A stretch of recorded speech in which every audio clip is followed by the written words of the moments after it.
Olá, queridos irmãos e irmãs, sejam bem-vindos ao nosso canal e à reflexão diária de hoje, dia 4 de outubro, dia do glorioso São Francisco de Assis. São Francisco de Assis continua a inspirar-nos na simplicidade, no amor aos pobres e no respeito à natureza criada por Deus. Depois de viver uma juventude descompromissada, abraçou a radicalidade da vida em Cristo. O amor vinha sempre em primeiro lugar e era vivido com intensidade.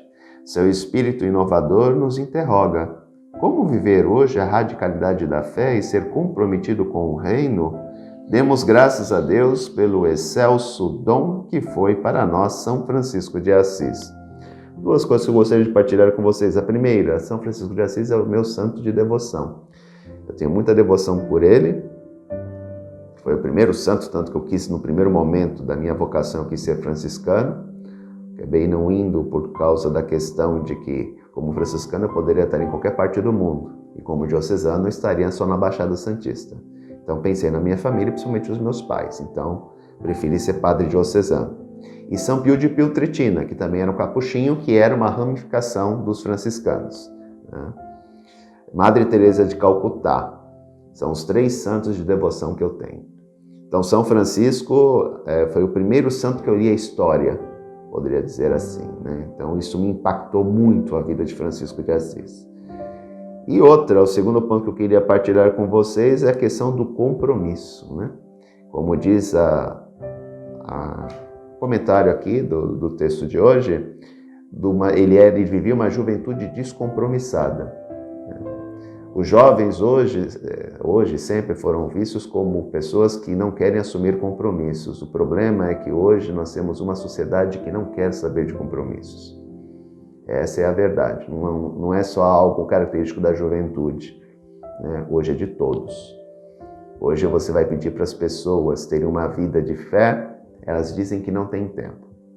Você chama as pessoas que estão na missa para trabalhar alguma pastoral, a desculpa é que elas nunca têm tempo. Na verdade, porque as pessoas não querem assumir compromisso. Por isso que as relações familiares estão se desfarelando, por isso que as relações sociais estão se desfarelando. Porque ninguém quer assumir compromisso hoje. Temos que mudar isso. Viver exige compromisso. Não podemos fugir disso.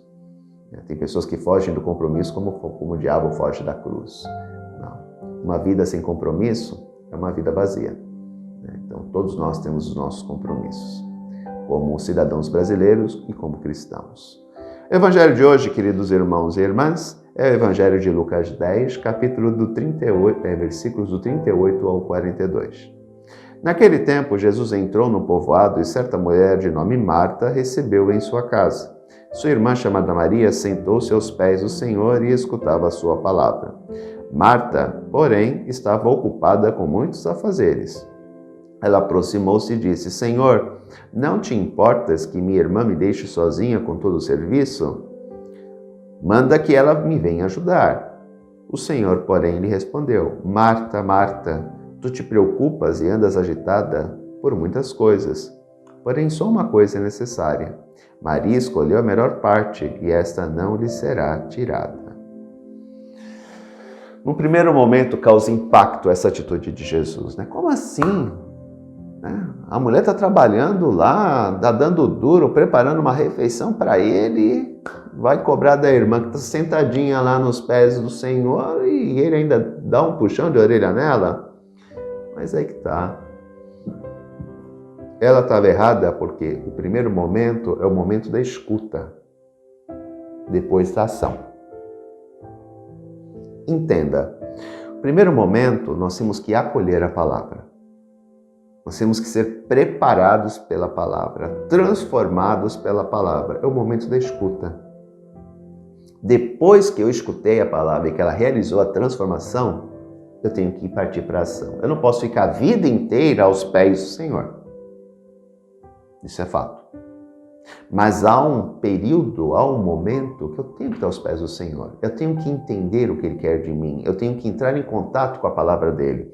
Eu tenho que compreender o projeto alternativo de vida que Ele me apresenta. Depois deste momento, eu aceito isso? Aceito. Então começa o período da ação. sempre tem que ter este equilíbrio, né? Este movimento de ouvir, agir, ouvir, agir.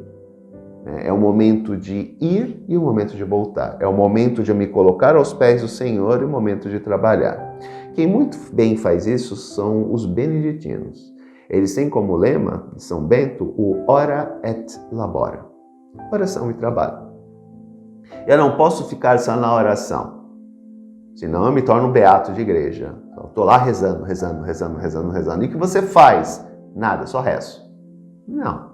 Também não posso partir só para a ação, senão eu me torno um ativista, um assistente social. O equilíbrio é necessário, né? Então eu tenho momentos em que eu tenho que estar em oração, aos pés do Senhor, ouvindo o que Ele quer de mim, entendendo, compreendendo a ação dele na minha vida, e depois eu tenho que partir para a ação. O que é ação? O ato de caridade, o ato de ajudar as pessoas, o ato de lutar por justiça, ou seja, colocar o Evangelho em prática. Aqui lembramos sempre do famoso texto de Tiago, né? Mostra-me a tua fé, que eu mostrarei a minha fé pelas obras. Não adianta eu somente vir à missa, não adianta eu só vir ao grupo de oração, não adianta somente eu ficar ouvindo a reflexão diária, se isso não causar um impacto na minha vida e eu partir para ações concretas. Lembremos a segunda-feira, né? Ontem, que falava justamente do aspecto do samaritano. O samaritano foi lá e agiu. É assim que o cristão deve fazer. Como São Francisco fez. Ele teve um momento dele de escuta, ele entrou em contato com Cristo, ele acolheu o Evangelho e depois ele partiu para a ação. Quem mais do que São Francisco de Assis fez tantas coisas? Reconstrói a minha igreja. E reconstruiu, num período difícil para a igreja. Um homem que deu a vida pelo Evangelho, deu a vida pela reconstrução da igreja. É esse o nosso papel também. Eu tenho que sentar e escutar, como Maria, mas eu também tenho que agir como Marta. Eu tenho que ter as duas, Maria e Marta.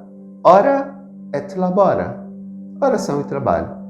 Eu não posso ficar preso só a um dos dois. Portanto, façamos sempre esse movimento, queridos irmãos e irmãs. Nos colocarmos aos pés do Senhor e depois saímos para a labuta. Depois voltamos de novo aos pés do Senhor, saímos para a labuta. É isso que temos que fazer para ter uma vida cristã sadia. Oração e trabalho. Grande abraço, até amanhã, se Deus quiser. Tchau.